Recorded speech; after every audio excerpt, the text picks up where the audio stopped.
Well, Colin, after having to sit and talk to me about football every week at the back end of last season, you've had a break from that over the last few months, and you've been very busy, in fairness. What have you been up to, briefly? Setting about making Kidderminster Harriers a successful business, and we're working tirelessly to help that to happen. There's a reason why I needed to do what I did, and there was always somebody more suited to the role of being first team manager than I was, so that's my role. We've got to be a club that stands on our own 2 feet, and that's a task that I've set, and that's a task that we have to achieve. What's been the meat on those bones, if you like, over the last sort of 3 or 4 months? I know in terms of events and things, there's a lot going on. Obviously, we've announced Adam Crowell's appointment this week, which is another big piece of news. Yeah, the events is moving along nicely. We had a very successful golf day, which I was very pleased with, because we kind of rushed it through.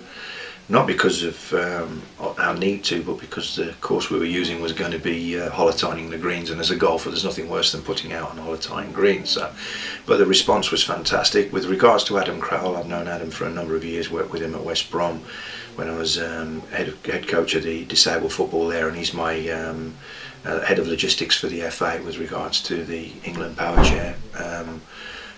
So he's very, very qualified for the task that we've given him, and he sees it as a fantastic opportunity. He could have played safe, stayed at West Brom and been rewarded for continuing the great work he was doing there, but I think he sees the bigger picture with us, and he's really excited to join us. So he's got a huge task, because I've given him the title of head of football development, or coordinator, or call it what you will, but that is all encompassing. It's not supervised, and he knows me well enough that he's not going to be supervised. He needs to be out there meeting and greeting and making things work, and he started really, really well, and I'm delighted with him. Very difficult to put his role in a nutshell, but if you had to try, what are you asking? It's a complete role of unification. You know, we want to unify that and organise and unite the football club, and that's his role.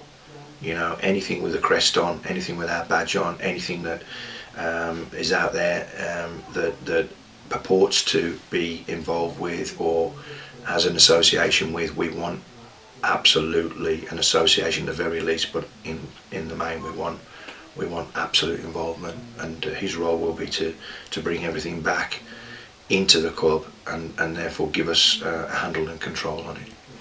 That sort of things has improved greatly over the last 12 months that you've been here. What's still left to do on that score? There's still a bit. A load. Yeah, we've got to professionalise it. We're a professional football club, and we've got to be professional. We can't. I can't be involved in anything that is haphazard or part done. I want it to be absolutely as professional as it can be, and from every aspect, and even with the first team now, the managers insisted, and rightly so, that we are as professional as money allows, and that from the first, and John's our leader at the end of the day, and we will copy that model right the way through the football club. And in terms of Agborough and this as a destination and as a venue, we've talked about the events upcoming, but also, just for instance, the England game not long recently, that was a fantastic occasion as well. It was a brilliant occasion, and it was fantastic for us to be able to showcase the football club, and we got a lot of credit from the FA, and you know, I think that the Brazilian guys and the Brazilian staff were fantastic with us, and we put on a great day, and I think that the crowd and the response from our public was amazing, and more than they expected, and more than they've actually seen when they've sort of taken games around the country.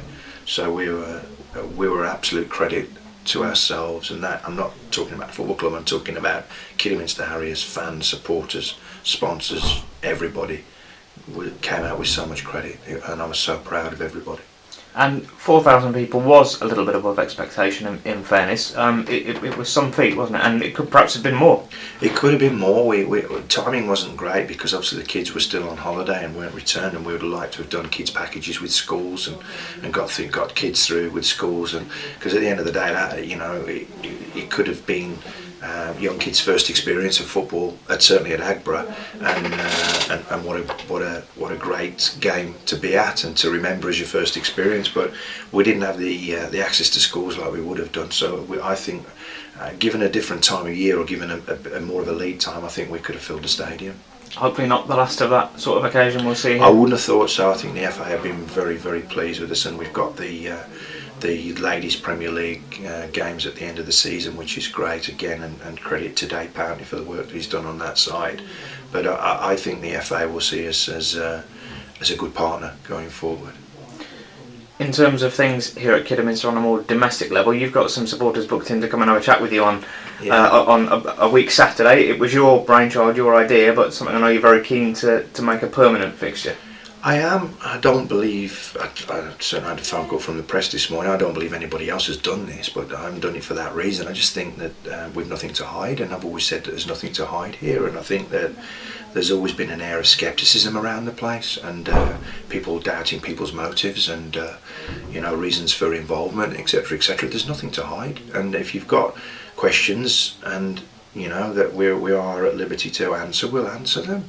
And so I'm a little bit old school, and obviously this day of social media, people kind of have opinions, and then they grow legs, and all of a sudden they are legend, and I don't really feel that gives anybody an opportunity to actually answer back and to say, oh, hang on, the facts of the matter are this, or you didn't realise this. And so in this instance, what I'm saying is, if you've got questions to ask and you've got concerns about the future or the direction of the football club, come and ask. Come and ask. And if I can't satisfy you, get out there and do whatever you want to do. Get a campaign to get me out. Whatever you want to do, go and do it. But I'm saying that come and ask me, and I'll tell you our position. There's nothing to hide in this football club. We said from the start, we will tell you what we're spending on players. We will tell you what we're doing. We will tell you what transfer fees are.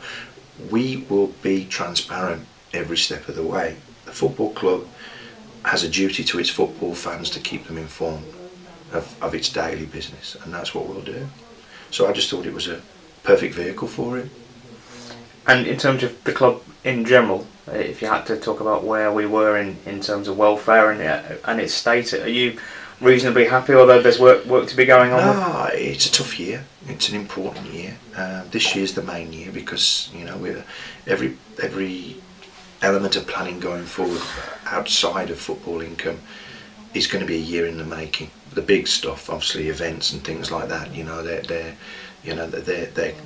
They run through the year. That's fine, but they're not going to make a great deal of difference to the bottom line.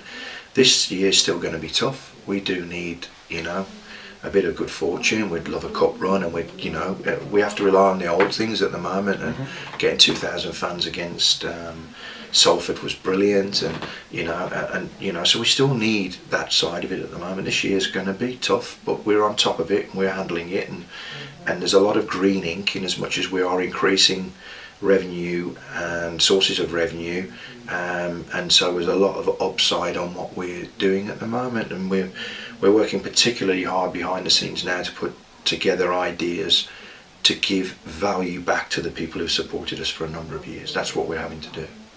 In terms of on the field, you talked about the gaffer a few moments ago. He is probably the most steely professional manager I've had the pleasure of working with, but he means business and gets on with it, doesn't he? I guess is the best thing you could say. Absolutely. Absolutely driven in what he wants to achieve, but he never looks past where he's at with the group. He's so proud of this young group of players that are learning and developing, but people have got to recognise that 9 of our 11 on a Saturday are 24 and under, and there might be a couple of 24-year-olds, and the rest are a lot under than that. It's a young group that are learning but playing some great football, but absolutely enjoying their work, and that's because of the standards he's set, the professionalism that Guardian himself have put in place. I mean, some of the work that we do before they even kick a ball is stuff that goes on at the highest level that the fans wouldn't be aware of. Using a judo gym for pre-activation work before we actually go out and train it's remarkable. The work that they're doing is, I'm so pleased and proud of them. But I know what they want to achieve, and I'll say, look, shut up, Chairman, and you know, we've got a job to do. So and they do that as well, don't they? Yeah. John does tell me to shut up, yeah, because I'm really proud of what I'm watching on a Saturday. The football that I banged the drum about when I came in as a director, and then as a chief executive, then as a manager, and try to implement myself. We are playing it now to the nth degree, and it's attractive and it's attacking, and it's great to watch. It's great to watch as a chairman and a major shareholder of the football club, and it's great to watch if you're just a new kid on the block. It is great football, but with a purpose.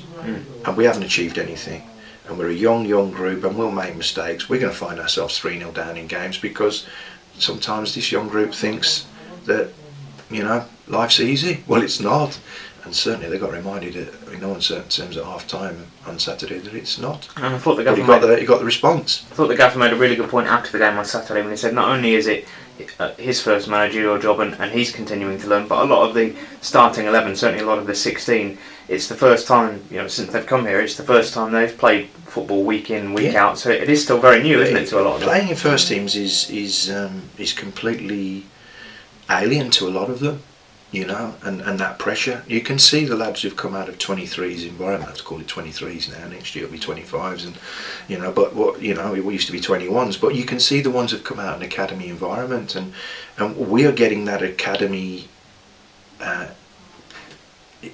easy-osiness, for want of a better term, out of them. Whereas there is no importance on, you know, the game itself, and it doesn't matter if they give a pass away, or it doesn't matter if they don't track a runner, or if it doesn't matter if they don't do that job. And here it matters. It matters a great deal to the 1,500 people that pay their money every week to watch us play.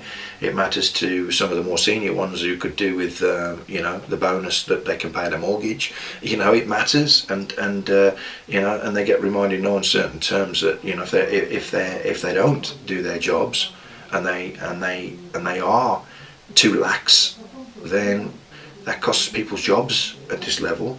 And whereas the environment they come from, it doesn't. But that doesn't mean they're bad kids. It just means that they haven't had an education, and our job is to give them that education. And dear me, they're learning very, very quickly. Last point, FA Cup on Saturday, trip to a new ground for a lot of Harriers fans, and they've really travelled superbly as well as coming here to Aggborough, haven't they? Fans have been fantastic. I mean, they're absolutely brilliant. And you know, I had a good bit of banter with them on Saturday behind the goal, even at half time. I, you know, walked in, had a chat with a few, and they were as shell shocked as I was, but then they were as proud as I was at the end of the game, because their team had played their brand of football. You know, and that's the most rewarding thing, is that our fan base sees this as our way of playing football, and we are getting so many converts now. You know, to start with, there was scepticism. You can't do that in this league, you can't do that, you can't play that way. But now there's so much pride in the way we play the game. Yeah, we're going to have ups and downs. We're not going to steamroll through this league. We're too young to do that. We're too inexperienced to do that. We don't have the, you know, the knowledge that some of these teams have actually brought into their football clubs. We don't. So we're having to learn as we go. But it's so rewarding to watch them play. And the chances on Saturday, when even I was thinking, go on, put it in the box, see what happens. But we played 1-2s, and we got people in behind, and we scored great goals. We scored great goals, manufactured goals, played with confidence and bravery, which is just, that's our way, and that won't change. It won't change, period. So everybody, get behind it, get proud, and tell the world that this is a place to come and watch football being played with absolute bravery. And that's the way, and that's the message I want to get out to every one of them. It's just gives you a glow. Sometimes it's going to be disappointing. Sometimes we're going to get beat. Sometimes lads are going to make mistakes. Of course they are. But when they've made a mistake, they still want the ball. They don't hide. And that's credit to everybody involved at the football club, but mainly credit to the management, you know, that instill these disciplines and beliefs in them on a daily basis.